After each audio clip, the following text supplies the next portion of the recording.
I'm here at Tuol Sleng, otherwise known as S21 in Phnom Penh, Cambodia, which was S21 was a secret network of about 200 prisons, which was held some of the prisoners from the Khmer Rouge time. There was about an estimate of 12,000 to 20,000 prisoners that were tortured here.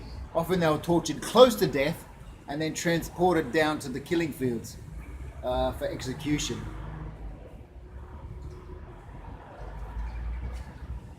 The memorial down there has around it black slabs with gold writing, which has the names of everybody who was identified, and they kept quite specific records of the prisoners that came in and measured them in terms of their height, their weight, their gender.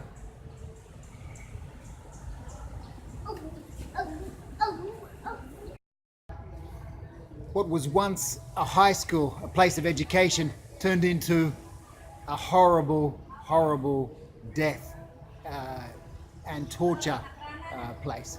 And that is this S21. Less than 12 people, possibly only 7, actually survived this camp when the Vietnamese and Cambodian army came into Phnom Penh and liberated the people. It's an example of dark tourism.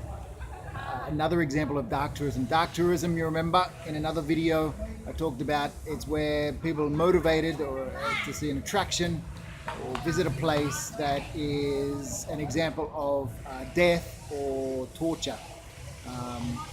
And so it's become more and more sites around the world. And this is, in terms of dark tourism, this is on the darker end of dark tourism.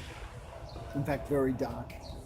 The torture that was done here was unspeakable.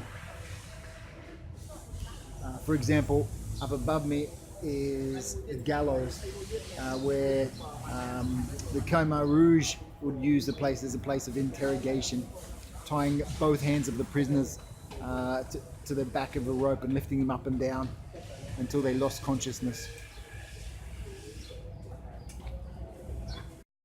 Behind me is one of the buildings with cells inside. These classrooms were made into cells, 11 cells in one room, and the barbed wire was added later because they wanted to stop suicides, essentially.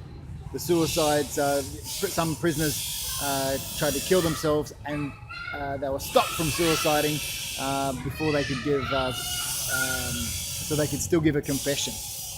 Now, the types of people that were rounded up were basically intellectuals, anyone who could have been against the revolution. So this includes those educated that could speak multiple languages, maybe English and French, as well.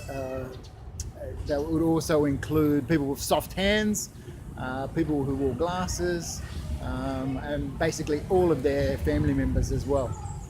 The atrocities are horrendous. So with the total class, middle class being wiped out, you know, the country is still recovering economically, socially, and so there's you know, lots of poverty and lots of development issues that are still taking place as a consequence. Some of the leaders haven't been brought to trial, others have and are having been sentenced to life in prison. Pol Pot himself has already passed away. Several scholars have used different terminology to describe the phenomenon of dark tourism. Dark tourism is also known as thanatourism, morbid tourism, and black spot tourism. In 1979, the prison was uncovered by the invading Vietnamese army, and it was then made into a historical museum memorializing the actions of the Khmer Rouge regime.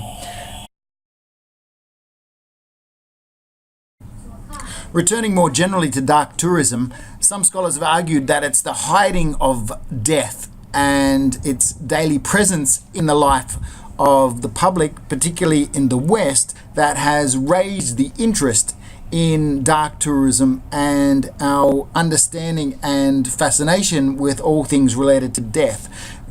So because it's less viewed as an everyday concept, the idea of dark tourism is a legitimate way to face our mortality.